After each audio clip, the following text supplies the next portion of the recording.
by way of introduction, my name's Andrew. I'm the creator of the Footy Feud brand, officially AFL license that you might have seen hopefully at your local Coles, Woolworths or AFL stores. And really as a way of giving back to the game design community, I'm starting a podcast. And today is our very first episode. So we don't even have a name for the podcast yet, don't even have a set itinerary or agenda for how it's going to work. But essentially, the objective for our first season anyhow is just to provide an insight into Australian game design in a really snappy and sharp way. So kind of no more than 40, 45 minutes where we'll get to meet a host of different designers from across the country and no doubt gain a range of insight into their projects, their successes and their learning. So really keen to see where this takes us in the spirit of game design, start and then iterate as opposed to necessarily have all the answers from the get-go. So really keen to build a community. Any comments, feedback, questions that you have, certainly feel free to reach out and let us know so we can take that into consideration for future episodes. But without further ado, we have Steve Dee with us from Tinstar Games. So hello, Steve, thanks for being the inaugural member of the yet to be named Australian Design Game podcast. No, fantastic to be here. I do think we need this. We have a lot of local media producers that are just fans of games, and that's great. But we're sort of missing that there's a local design scene, and I'd love for there to be more of a buzz about that and more of that being talked about. Absolutely. Well, mate, that's probably a good place to start in a way, because I must confess, like, I'm pretty new to the community, but tell me just a bit about kind of how you've been involved in the community from both, I guess, a playing perspective and also from a design perspective as well. Yeah, look, I've been playing games pretty much since I was, a young kid. I was never not in sort of hobby games. I've been because I just was always playing whatever was there and just following it and following and following it. And I'm old enough that there was a time when there weren't hobby games of any real presence. So I've been just playing games my whole life and designing games my whole life. I got my start in the industry working in role-playing games. That's always been my biggest passion. And I've worked as a freelance writer for them for RPGs for about 20 years. And written a lot of my own RPGs. In the last couple of years, I've been publishing my own RPGs and also experimenting with getting some of my other designs, my other tabletop game designs published. So I've worn a lot of hats. As a freelancer and as a publisher, and also as a designer to make games that I send to other publishers and all sorts of things. Yeah. So much varied experience there in terms of, as you say, being a freelancer, being working with publishers, being involved in bringing your own creations to life. I might even just go back to the very start of that. So being in the industry for 20 years, what kind of prompted the move from, being really interested in RPGs and hobby games to taking the leap of faith and starting to design your own projects? I mean, I because I started as a freelancer, that was sort of a very different kind of, like, I wasn't just necessarily designing my own games. I was just going, game X is putting out a new edition. They're looking for writers. So when you're a freelancer, you're just like, oh yeah, I know how to write for this game. I like this game. I started working on Warhammer was where I got my big break, but other friends were designing games and I was like, yep, I'll write some fiction for you. I'll write some rules for you. And when you're a GM, and I was also a reviewer at that point as well. So it's a very easy step. I was already writing reviews about games. So I was studying games, playing lots of games. I was writing stuff as a GM, writing my own worlds, writing my own campaigns and adventures. So I just sort of easily fell into doing full freelance. Kind of a natural evolution, I guess. How did, like you mentioned before, like your big break in terms of kind of getting, I guess, an official freelance contract, so to speak? Just walk me through that and how you found that experience.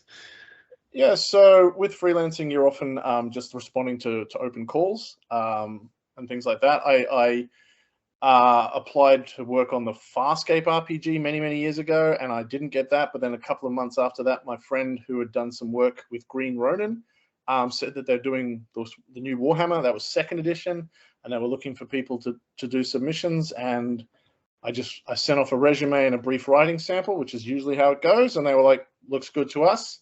And they threw me right into the deep end. They're like, right, you and 2 other people, you're writing the Skaven handbook. And I was like, whoa. And that was certainly the biggest thing I'd written so far. But I've now done lots and lots of writing for Warhammer, and I really love it. And yeah, it is quite a, if you want to be a freelancer, there's lots of pathways, and there's lots of people out there looking for writers, and that's a really good pathway to explore, to learn as you develop your own voice and your writing skills without having to design a whole role-playing game from scratch. You don't have to go, oh, I have to make something as good as Dungeons and Dragons. You can just go, well, I'm going to write an adventure for Dungeons and Dragons, or whatever game you happen to love. So yeah. Very good. I think in the same spirit of today, and there's a real theme of our industry, is just take the first step, right? Like it doesn't have to be perfect or completely polished from the outset, but just taking the first step. If you kind of think through your accomplishments now, and even kind of continuing the theme of freelance RPG all the way back to when you first started, what would you say are kind of some of the really kind of core skills that have stood you in really good stead? And kind of on the other hand, what are some of the really key learnings that you can kind of see that how you progressed through 20 years of freelance design? I mean, there's been a lot. I could probably do a whole hour or something on that. Yeah. I think you said the right thing is to take small steps, to take a step, to be willing to just go, well, I can probably do that. A lot of the time, people self-censor themselves, and don't have a go, and don't send things off, because it can be very intimidating to go, like, am I good enough? And there was lots of jobs, of course, that I thought I really could do, but I actually couldn't sometimes, because I just didn't know enough about that world, and that was really like, oh god. But I found other ways to get work. Yeah. And I think really it is, there's a saying that says the money isn't very good, so make sure you enjoy it. And I think that's a good rule. I think it's important to find what you love and do as much of that as you possibly can. But you're also going to figure that out by doing it. You're not going to know until you do something like, oh, okay, that wasn't for me. So a lot of the time you just have to try lots of things. And I think that's important. A lot of people will be like, well, I want to be exactly this kind of game designer, or whatever it is. I've got some idea, or I want to make exactly this game. But it's good to try lots of hats and lots of positions, and learn about the industry, learn about what your skills are, and not, just go, there's one mold for me. Game designing and the game industry is really complex. There's lots of ways to do it, ways to get work. And you can experiment, and you can, like we said at the start with this podcast, is finding a way of finding out what it is as we do it. There were certainly some jobs I took on that I went, no, I don't like this job very much. But there's also other jobs that I went, oh, look, I'm doing a bad job of this, but that's not related to this. That's just because I'm having something going on in my life or something. So you do the best job you can in those situations. I think probably the most important thing, if you are as a freelancer, if you're working for someone, is you need to hit your word counts, and you need to be on time, and you need to be professional. We've all heard stories of people in every industry that we might think are a bad actor or a bad drawer or a bad writer, but they show up every day, they're on time, they do the work, and being able to be relied on is actually just so important. So yeah, if you have the ability to show up, put your words out there, and do what people ask of you, what people need of you to add that value, you're going to keep getting work. Because people go, yes, I asked Steve for 10,000 words in 2 weeks or 2 months or whatever it was, and he got it to me in time, on word count. It was about what I asked for. I've been an editor as well. One of the very first jobs I did was editing a role-playing magazine about games. Yeah. And the amount of times that I was just chasing people up going, where's that thing you owe me? Can I have it? How close is it? If you take that off the pressure for editors and publishers, they're just like, yes, of course, we love you. 100%. That's so yeah. Hit your word count, hit your deadlines. Absolutely. That, as you say, like, reliability is just such an important trait in any industry, and the benefits of that is when you can be relied on. Hopefully, you're the one at the top of the queue or the front of the queue being asked for future work. So, just so important. I want to dive a bit more into like a key word that you mentioned before, that like it's so important to experiment. Maybe can you walk me through maybe like what one of your early kind of memorable experiments has proven to be, and just walk our viewers kind of through that journey of experimenting, of trying something new, and kind of the leads that it led to thereafter. Yeah, well, there's plenty of things that I've tried. Well, one example was I was keen to work on anything that came along. I said yes to some White Wolf work, and I found out that like I'm actually not that good at reading really big, dense role playing game books. I just kind of skim them and then GM from off the cuff a bit. And I spent like for every hour I spent writing, I would probably spend about a week reading the book to learn the setting. And I remember thinking, this is just too much work. I'm not getting paid for all of this. And I had to read, not just the core book, but the player's guide and the GM's guide and get all this setting into my head. So I was like, okay, that was not the smartest idea, for me. Some people absorb settings really quickly. So that was a good example.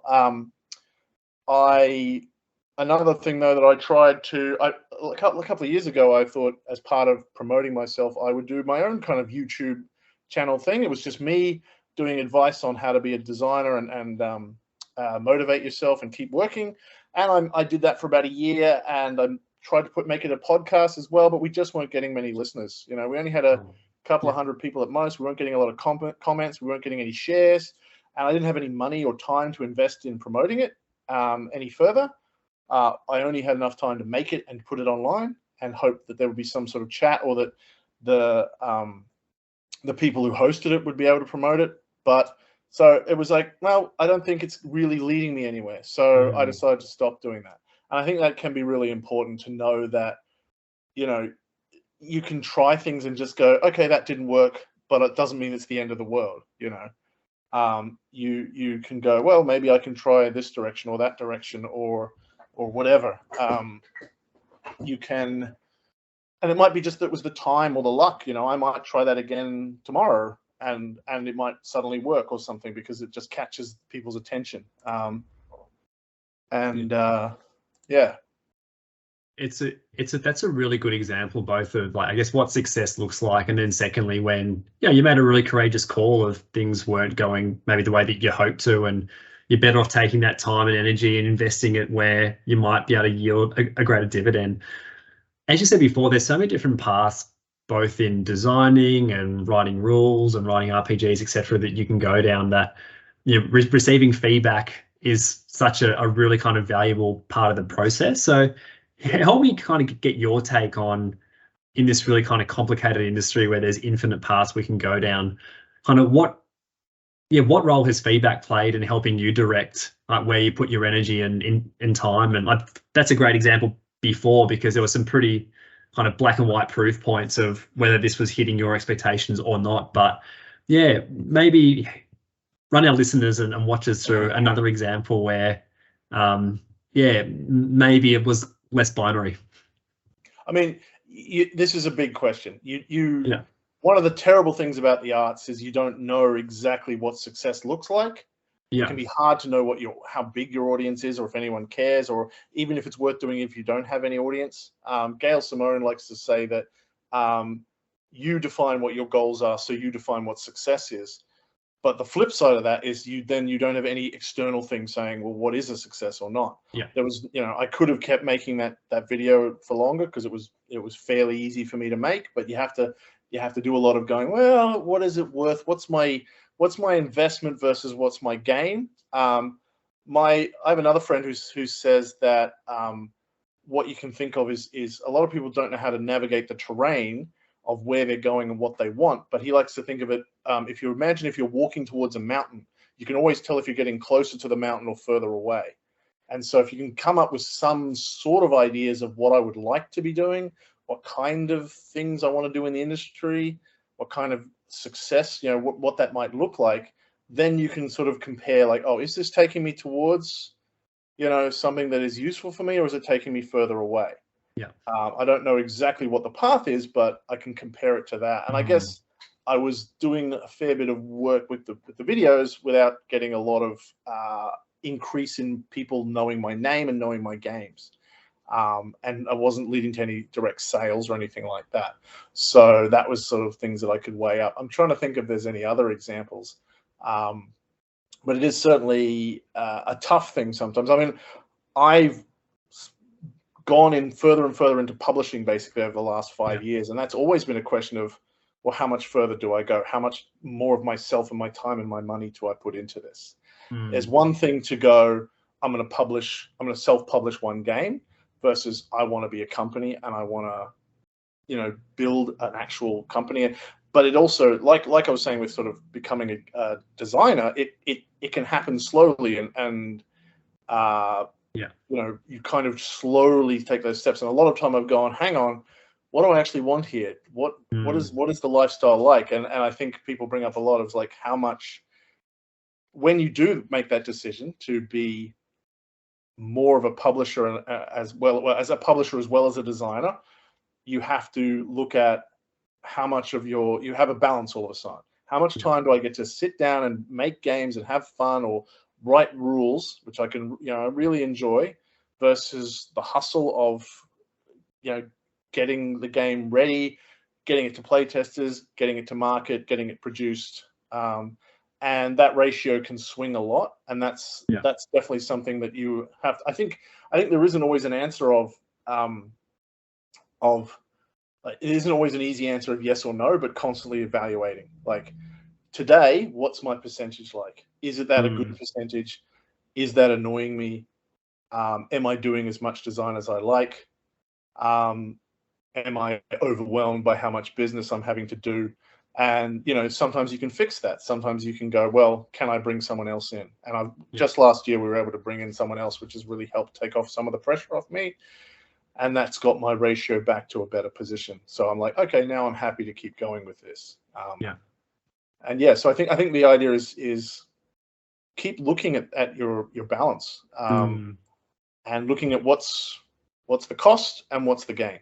And you just have to, but sometimes you just have to guess. You just have to go, well, I think this might pay off, or I think this is enjoyable. And that's why we come back to experimentation as well. Just go, well, what if I did a bit more of this or a bit less of this? You just have to try.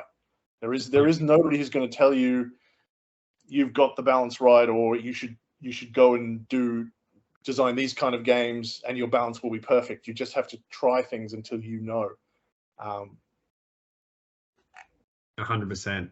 Steve, there's so much gold in there. I think just at the risk of recapping some of the key themes that I got out of that, I think that that metaphor of a mountain I really like. And it goes back to that reliability piece that you mentioned before, that I think it's really important that it just makes the objective more tangible. Like when you're working for yourself and you don't know what success looks like, it's the old, if you don't write something down, it's a dream. If you write it down as soon as you have a goal, I think that mountain is a more kind of sexy or powerful analogy, physical representation of actually writing something down. But then it helps kind of keep you on that track of at least being accountable to yourself, that you might not necessarily know the path in terms of how you get there, but you'll in your gut know, are you making strides towards the mountain, a tangent to the mountain, completely away to the mountain? And if you are disciplined, if you have different levels of discipline, that can help at least drive that level of self-accountability.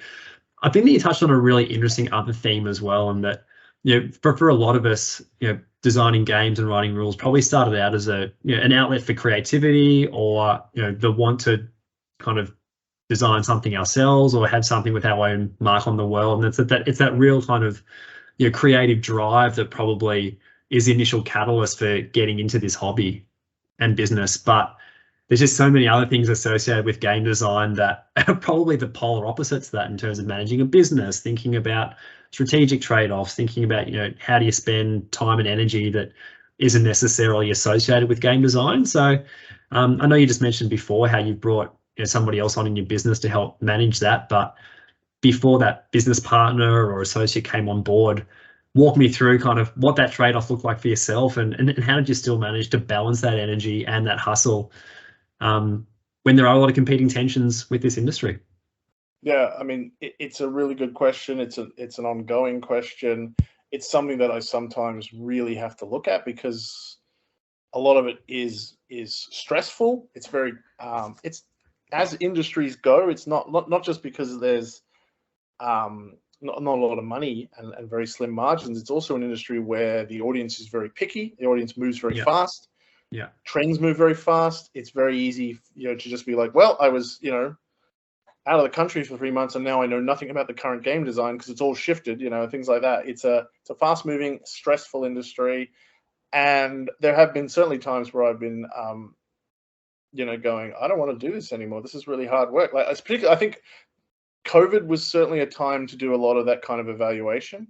Yeah. And look into how much work it really was. Because at first, again, even when you first step into the industry, that's quite exciting. You have to go into your first con or being on a booth or having a booth. You're like, yes, feels like success, but it's also really, really hard work. And there were certainly times when COVID was when lockdown was ending, I was like, oh, do I really want to go back to PAX this year? I know how much work it is. When I'm at PAX, I do not stop except to sleep. I'm always working, and it's always like that. And I mean, it is a difficult question to figure out. And we often, there's a saying that sort of goes around is, do you want to make games or do you want to publish games? Pick one. Yeah. But as we've been talking about, it's not easy to know that question. And I think we should probably talk more about people trying to prepare them for that choice, but also for them to be able to go, well, how do you evaluate their choice later on? And how do you, is it okay to just go, you know what, I did that, didn't like it, want to go back over here? Or I'm doing my business at level, this level, and that's fine. I don't need to take it up to this level.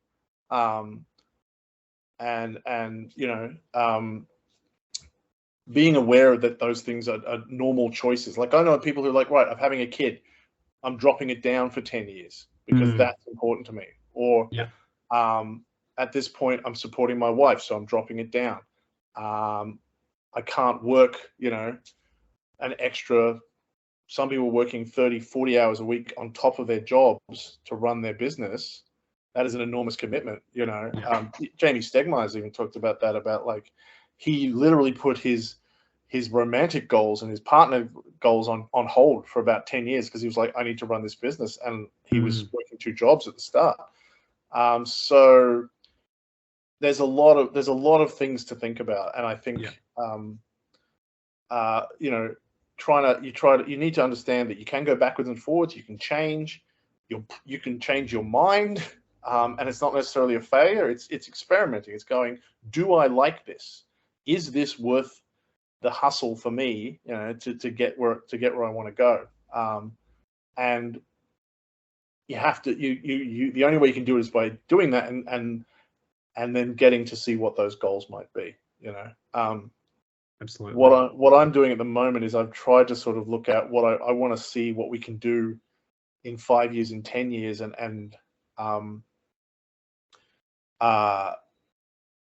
it is kind of more exploratory. It's like, I want to see what I can grow my business to be at this level at the moment, but I'm always also consciously thinking like, okay, well, what would it look like? When is the point when I need to step back my other job that I have, my day job? When is the point when I have to, add more workers? I'm also looking at, like, we don't have enough income to pay our staff. So at the moment, one of our goals is, can we make enough money to pay a staff person? And that's a question we're trying to figure out. And we might never get there. And then we go, well, the only way to get there is to do more work or have more seed money or something. At the moment, we're finding that out, and we'll see how that goal goes. Absolutely. But I think like the important thing there is that you're still working on, and it can be fluid. It doesn't have to be fixed, but you're working on like what's the broader ambition, and then you're breaking that out into chunks. That's like, well, okay, like if we are to achieve this grander ambition, what needs to be true? And then that spawns a whole heap of smaller yet more achievable milestones that probably make those decisions and those trade-offs a little bit clearer in terms of then where you commit your energy and investment towards. Yeah. And again, so much really good stuff in there. I'd love to probably probe a bit more into, you mentioned before, the trade-off between designing it and publishing, and that, again, like, it isn't necessarily fixed, and it comes back to that theme of experimentation with probably what you get energy out of, and kind of, but then not kind of comparing that to what you want your hobby / business to end up becoming. What are some of the key variables that you probably encourage some of our watchers to consider if they're making the decision between kind of going all in on the designing side versus trying their hand at publishing as well? I think it does depend on a lot of variables that might not be visible. Like, it depends on the game. we've managed to set ourselves up as role-playing publishers, because role-playing games can be easily distributed digitally, so that keeps our costs really low. Fantastic. So that was an important consideration. We've had one of my card games has been published by another company, and they've done really well with it, and way more than I could have. So there's some games that I think of, is this game that, you know, if I design a game, I think, okay, is this a game that I want to publish, or is this a game I want to give to other people? Yeah, so it depends on the game. It depends on, you know, what kind of audience you're building as well. So if you make, you know, one game that's a really simple light card game, it's really hard for your audience to move to a detailed war game. So that you might pitch somewhere else. I think, though, I think probably more people, well, what's changed in the last 10 years since Kickstarter arrived is that it is much easier now to self-publish than it ever has been. And that's caused a lot of this explosion of games. And there's whole groups out there, like Launch Tabletop is new, but also I can't remember what it's called, Games on Tables and things like that, that are they're very much designed to self-publishers and helping you publish, in whether it's a Kickstarter level or beyond. And some companies will even just go, you give us the product and we take 20% and we'll give you a nice game. And I think so. There's again sort of, you can pick a level. You don't have to be like, I want to go all one way or all the other. You go, I'm gonna self-publish, but I'm gonna get a lot of help to do it. I'm gonna pay a lot of money to do things that I don't want to do. And that's really good. But I also think there's a lot of people who might not think about the other option. There's so much self-publishing going on that nobody's thinking about, oh, this game would be perfect for Osprey. This game would be perfect for Fantasy Flight. Obviously, that's a lot harder in Australia, and that's one thing that's always been on our minds here, that so much of pitching really does happen physically at conventions.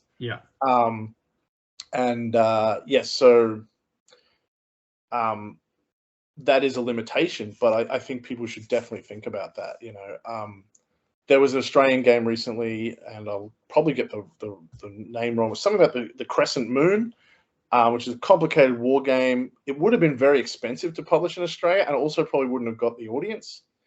But he managed to pitch it to Osprey, and they loved it. It was the perfect company for that game. It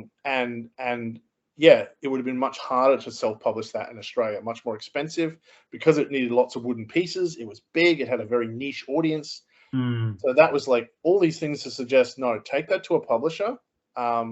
Unfortunately, the other thing, of course, is we have a few publishers in Australia. I should mention that, but they're small, they're cautious, they can't risk a lot. We've just got a new one in Guff, who are now publishing games. Guff and Good Games are probably the only two companies publishing here. If you want to, our card game getting picked up by Pressman in the US was a great good gift for us. And I'm always pitching to other companies and going, look, I think this is better for you.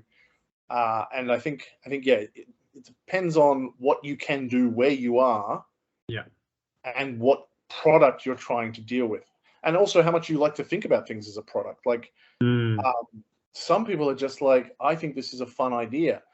Probably another thing, just to add on to all of this, is that you don't also necessarily, like, publish is also a wide thing. You can just put things on Itch or something and go, here's my game.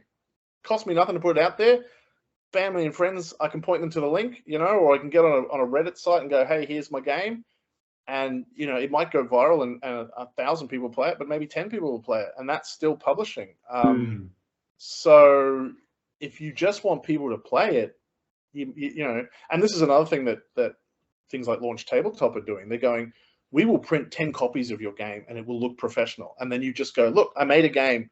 I don't have to sell it. Cool, I just made it itself. And I think that's a really nice thing to do. Like, you could then, like, a lot of people, when they get into fiction, are all like, well, I'm not a success until I'm on a bestseller list, or I see myself in a bookshop.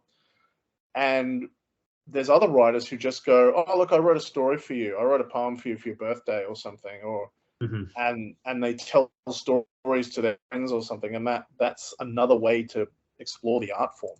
We've become possibly too obsessed with very specific versions of a success or a published game, and like so many things, there's many levels, and that's again things like websites like Itch. You can be a published designer so easily, and there's another website which I think is called pod.com, which is about print on demand games.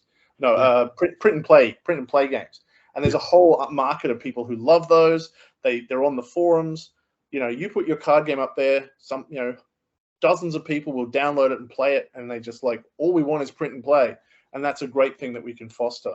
So think outside the box, I think, when it comes to, hey, I've got a cool new game. Like, there's lots of options between, I sell it to Hasbro versus I publish it myself. There's lots of different levels. Absolutely.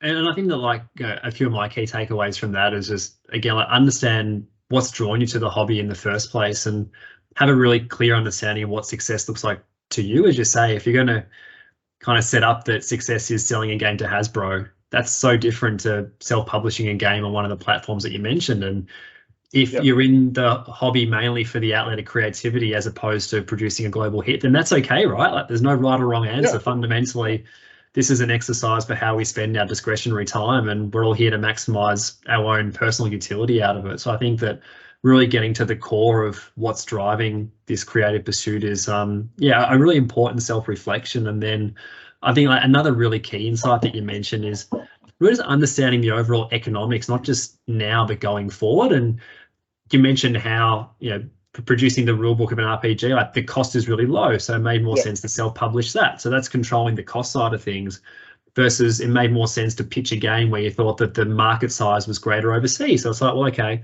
I can self-publish here, but the revenue in Australia is probably going to be quite limited. Even getting a royalty from a publisher, they have access to a bigger market. That looks like a more attractive trade-off. And then the other kind of area is that, thinking about when you're in the process of building a brand, be it a game brand or a design brand, how do the different projects try and have some consistency to them? So if you are looking to be known for, simple games or strategic games or hardcore games, like, where does this idea fit in with that ecosystem that you're looking to create? And if there's a divergence amongst projects there, then you've got the autonomy and you've got the flexibility to choose a model that's right for you. There's no one size fits all approach. Yeah. And that, as you consider this, you can also then come back to think about, as you say, the wider thing. Like, my goal was never to make a lot of money, which is good, but it also means that if I'm like, well, this game is going to get, with these publishers, I'll get 5%, but it's probably going to go to 100,000 people, versus these people want to give me 20%, but their audience is smaller. Yeah, I have a rubric to test that. I go, okay, well, I would rather reach more people. That's my value. And as I said, these aren't always easy to figure out, but once you know those kind of things, you can negotiate those questions a bit more. You can go, right, I don't need to make the money. I have an income. I'm secure. I'd rather reach more people and build on that. So I'm making that choice. Absolutely. Yeah. So as you figure out what your values are and what you want to achieve, not like I want this specific thing, but do I want lots of people to play my games? Do I want to have a big reputation as a designer? Do I want to, be like, and you can pick people like, do I want to be like Bruno Cathala or something? He's got a big reputation. He makes lots of Euro games, right? How do I be like him? Or do you just want to be someone who makes lots of games and then puts out a book full of them, like Sid Saxon or something? You can look, that's picking people in the industry and going, okay, what do they do? How do they do it? Is a good way as well to get a sense of what success looks like to you. Absolutely. And I think that like the key takeout there is it doesn't matter what success looks like. It's a really personalized individual thing. It's just ask yourself the question. And the answer isn't easy, right? Like when people probably hopefully watching this now and stewing on what that question means for them, like the answer isn't easy. It probably won't come to them straight away. It's probably just, the design process is gratifying. The dopamine kicks around when you do a really good play test, and sometimes thinking about the bigger questions are challenging. But if you can spend some time kind of honing in on what a possible answer looks like, it doesn't need to be right. Like you're only keeping yourself accountable. And gosh, my vision for my games have changed so many times, as Steve, no doubt yours have evolved quite significantly as well. Just having something there helps you keep yourself accountable, right, doesn't it? And that's that self-reliability, and knowing ultimately like why we're doing it and what potentially an end state can look like.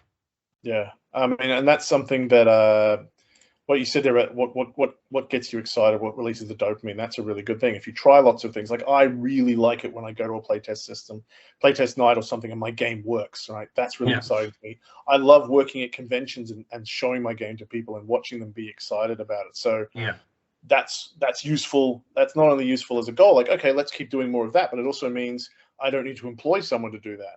You know, I'm like, absolutely. So if you find things that you dislike, like I'm really bad at doing the accounting. So one of my goals was like, okay, new person, I'm going to get you to do more of that. And look, nobody likes doing that, but some people just go, oh, yeah, that's fine. Whereas I'm like, oh God, it's so bad. And it's you less of a only know, cost. So you have to, you just try things and see what turns on the light bulb above your head and what doesn't. Absolutely. You mentioned before, shifting topic for a sec, but you mentioned before about, you know, the successes and the success of successfully pitching your game to a company where you get overseas exposure. And I remember reading on one of the forums late last year how there's been a murder has now ticked past 100,000 copies sold, which, you know, is a tremendous milestone. Quite fortunate to also be in that club myself, which I'm also pretty chuffed about, of selling 100,000 copies of the Footy Feud. But yeah, I'm sure our watchers would be really keen, as I am as well, just to understand kind of what's gone into making that game so successful. And what are some of the really kind of, you know, really exciting moments to come out of a milestone like that? And also, what are some of the learnings that you're hoping to then replicate for future projects as well? Yeah, it's been constantly surprising, that game. That started with Keith, who you may have on here after me. He's another great local Sydney designer.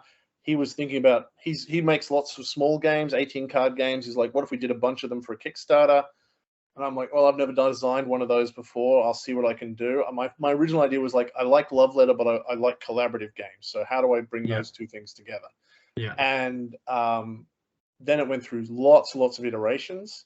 I originally pitched it to Alley Cat Games, who make Chocolate Factory and Dice Hospital. And they were like, oh, we like it, but we need it to be a few other things. And I tried to fix it, but we couldn't agree on anything. Then I entered it into the Board Game Design Club competition, Design Lab competition. And I got I think we were in the last round, so like among the 3 or 4 finalists, which was really exciting. Again, like amazing. And then it was there that it actually got picked up by Pressman, who are part of Goliath, which are a very big publisher. And that was something that I didn't know, that a lot of these things, there's scouts basically hanging around looking for more publications. And, you know, we talked before about the importance of conventions. Obviously there's scouts there, but there's a lot of these things that we have where there's competitions, and you know, we have the Cardboard Edison, and there's a lot of online groups and games that are published out there, and the big companies are looking and watching, sometimes very big companies indeed. And so out of nowhere, they were like, we would like to option this. We think it's got legs for a mainstream audience. And I think what that was also interesting there is that it helped me understand a little bit more about the mainstream audience. Because there is a huge divide between the hobby game, as it's called, and then the mainstream gaming. And, you know, hobby game is lucky to sell 10,000 copies of anything. And people need to understand what those numbers are. You know, your Kickstarter, some of these games that go on Kickstarter are selling 500,000 copies tops. And that's a pretty good success, you know, especially these days with the high churn. But in larger numbers, you know,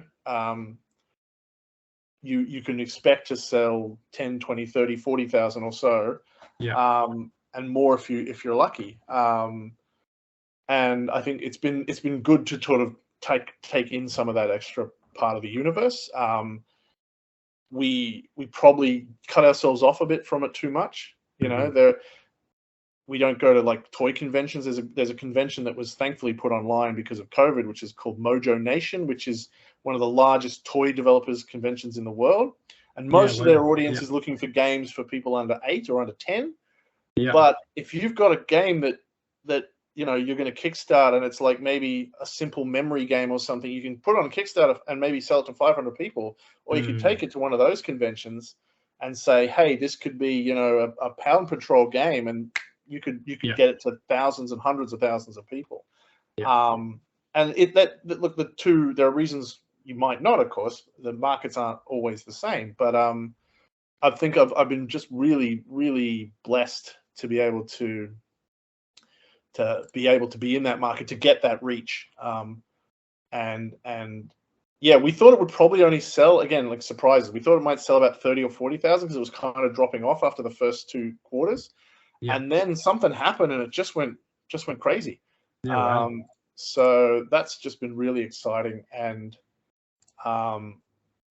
something we never expected, which is, again, I guess probably a big lesson is this industry will surprise you. The arts in general will surprise you. And you know, be open to that. You know, you can't sit there expecting to open a letter every day and go, oh, we like your, you know, we're turning your game into a movie. Here's $1 million. But weird things happen. That would be lovely, and it's probably not going to happen. But sometimes you might be like, you know, today I talked to Martin Wallace at a convention, and now we're going to do something together or something. Weird things like that can happen. The best thing you can do is just keep putting things out there, and keep having as many swings at bat so that weird things can happen and chances can come your way. 100%. I think that's really sound advice. And like sometimes my wife and I often remark that, you know, it kind of feels like it's the universe's way of rewarding effort. That just something random out of the blue will just happen to come your way that you don't necessarily expect, or that pitch that you thought maybe, you know, wasn't your greatest effort, or the instant read wasn't all that favorable, but you just spend your time on your business doing something else, or going to that extra play test, meeting that extra person, and lo and behold, that result that you thought was a foregone negative conclusion weeks ago actually comes back favorable. I think the universe in this industry has a funny way of rewarding that, which is great. In terms of as you said, like the kind of the second win that the game got, what have you kind of put it down to? Like, was it further kind of international markets that the game got launched to, or maybe a bit of organic word of mouth that just kind of hit a critical mass that then spawned a whole second round of interest? I'm really intrigued by that. Look, the basic answer is we don't know. One of the downsides of another company publishing it is you just get checks and you don't get to get much insight. And you don't have any control necessarily of where it goes. It was released to Europe in time for Spiel, which helped. So there was definitely sales there, and there's now been translations. But we also get that money separately, so we know that the English sales have gone up as well. So, you know, I'm keen to see what we haven't got the last quarters, like the Christmas sales yet. We'll see what that did. I think it's probably a combination of things: bit of word of mouth, and a bit of moving into Europe, and a bit of who knows what sometimes, I think. And that's sort of like we were just saying, there's luck in this industry. A bit of good fortune, right? It's all part of the game. Yeah. And look, and you have to be, if you get that, you know that like next time you might make a game you think is much better, and it will sell, you know, 5,000 copies or something, or it'll get picked up, and it'll be just like it'll be like, well, that happens. I'm just lucky that I got that lucky the first time. Yeah. Absolutely. Yeah, I'm conscious that I could talk about this stuff for hours, as I'm sure both of us could. I did promise our first-time viewers at the start that we keep it snappy to about 45 minutes tops, and I think we're almost out of time. But just before we finished up, is there a question you'd like to ask me at all? I didn't think about that. Well, you've got one great success. What else is coming? Is there more things coming out? Or has you just been throwing yourself so much behind that one game? Yeah, it's a really good question. I'm in my study at the moment, and I can pull out just drawers and drawers worth of future prototypes. I think for me, Yes. the lowest, it's not really low-hanging fruit, so it's a bit of a deceptive analogy, but it's now adapting the format of an AFL Australian football game to other sports. So I've got an American football prototype that I developed way back in 2015, 2016, have got it abundantly play tested. All my mates, none of who like American football, think it's a far better game than Footy Feud, which I agree with. I think that, it still retains its simple, easy to play nature, but there's a bit more strategic trade-offs in it, while still having that kind of subtle vindictive edge that, adds a bit of extra harmless banter to gameplay. So that's probably the one that I'd love to make real tangible progress on this year. Again, in the spirit of kind of seeking out to the mountain, not knowing the path, I kind of have the end goal in mind and the end vision. I kind of feel that after, 7 or 8 years, however long ago since it was that first prototype was made, that I've now got the case study to show that something like this can work on a far grander scale. So, but it's all about balancing energy, investment, time, and whatnot as well, because I need to make sure that Footy Feud's a staple of Australian retail for a long time to come. And that's the best thing about our retailers, right? Like, they'll give you 12 to 18 months to kind of prove itself. It's been in with Coles now for a couple of years, which is really quite encouraging. But I want to make sure that Woolworths is also a winner, so that, when we sit down to review performance in a few months' time, it's in there this time next year and then the year after that. So I just need to balance my efforts accordingly. That's something that I know nothing about getting into those mainstream things, because all of the stuff that with this big success was happening in the US, in Walmarts and things like that. So what we need to do is reverse this, and I'll pick your brains about how you went with Coles and Woolies and stuff. Well, I'll ask you all the questions, because I think that's fascinating. And as I said, we're cut off from it. We're all just putting our games into good game stores, but if we can get into Coles and a Target and a Woolworths or something, or Big W, that's a great way to again. And I think there's probably a hunger for it. I think if people walk in and go, oh, here's a game designed in Australia with Australian animals on it or something, people will be like, yep, I'd rather have that than I think Australians would definitely make that choice. It's a really good call. And I'm far from a social expert. You talk about things that you get energy from and what doesn't. Like, social media, as much as I've grown up in the Facebook, Instagram era, it's still a bit of a myth to me.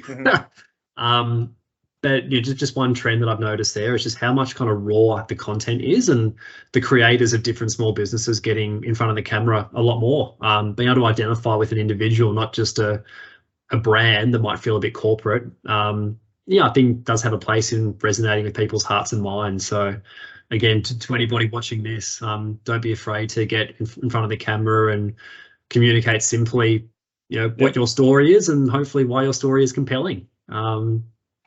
And it'll probably resonate more than, just with stock standard images that look like it was done by a big evil corporate.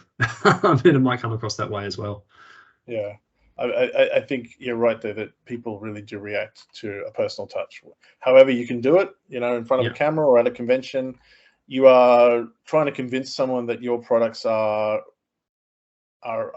worth their money, and that's a promise that you make face to face more easily than you do. Absolutely. Yeah. Fantastic. Well, any final words or thoughts you'd love to leave the viewers with, Steve, before we hit stop record? Please come and check out all our games on tinstargames.com. Yes, absolutely. tinstargames.itch.io if you want to download our games from there. And we are launching in the next couple of weeks. March 1st, we'll be launching our new role-playing game / story game it's really new and really different. It's designed to be a role-playing game that you can play in less than 18 minutes with just 18 cards. Wow. So it's fast and it's unique, and it's all about heist movies. It's called The Score. So check that out. It's going up on Kickstarter March 1st, and I think people will be really. I think it's trying again to sort of bridge the gap and get to a wider audience, because I think lots of people like making up stories. So I'm trying to get to not just the hobby gamer hardcore. Fantastic. Well, yeah, certainly everybody check out those links. Again, thanks very much for watching inaugural episode today. Any feedback, comments, don't hesitate to reach out either on the medium that you've accessed this from, be it a Facebook page, YouTube, etc. hopefully next time we'll have a name as well. And also if you have any suggestions for what our name should be, I've thought of board game designing down under, Designers of Oz, anything else that's more creative than that. Certainly hit us up. But Steve, it's been super insightful. Yeah, appreciate all the gold that you've shared with me personally today, and then also hopefully a few viewers as well. And yeah, look forward to doing this again sooner rather than later. Fantastic. All right. Thank you. Cool.